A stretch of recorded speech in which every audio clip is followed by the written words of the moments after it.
একটা কম্পিউটার রাখা হবে সমস্ত যুবক যুবতী নর নারীদের জন্য। সেখান করে লাভা হবে, সেখান করে মাফ করা হবে। সেখানে আল্লাহ কি মাফ করবে? আমাদের চলছে অটোমেটিক করে ওটাতে ক্যামেরা ভালো হয়েছে, ফটো ভালো হয়েছে। সেটা কি ওজন করবে?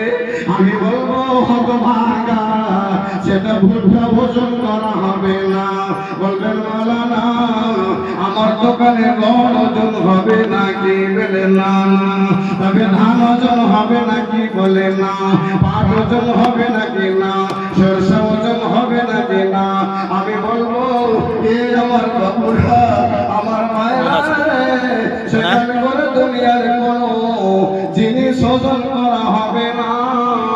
সেখানে যদি ওজন হয় আমার বাপের, আমার মায়ের, আমার ওখানে করে জাহেলের, মাওলানার, মুরব্বির সমস্ত লোকের নেকি আর বদি, গুনাহ আর নেকি সেখানে ওজন করা হবে। আমার বাবারা বলবেন মাওলানা ওখানে করে পাল্লাটা কেমন হবে? একটু কি বলবেন না?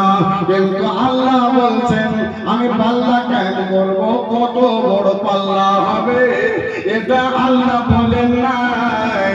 এত বড় পাল্লা আমি কিয়ামতের দিন রাখবো, যত বড়টা দুনিয়া অত বড়টা পাল্লা। কিংবা এখান থেকে তোমার নজর যত দূর যায় অত বড় পাল্লা আমি রাখবো। এ ব্যাপারে আল্লাহ কিছু বলেন নাই। আল্লাহ বলছেন ওয়ানাদাউল মাওয়াজিনাল কিসতা লিয়াউমিল কিয়ামতি, কিয়ামতের দিন আল্লাহ বলছেন একখানা পাল্লা আমি সেদিন ওজন করার জন্য উপস্থিত করব।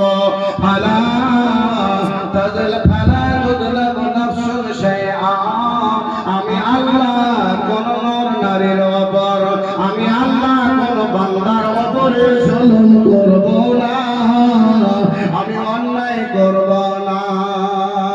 ভুট্টা লাভতে গিয়া পাইকার 100 কিলোর জায়গাতে 102 কিলো দিয়েছে নেওয়ার সময়, কিন্তু দেওয়ার সময় দেব 100 কিলোর জায়গাতে 99 কিলো দিয়েছে। নেওয়ার সময় ভুট্টাওয়ালার উপরে অন্যায় করেছে, জুলুম করেছে। এ যুবক রে, সেই দিন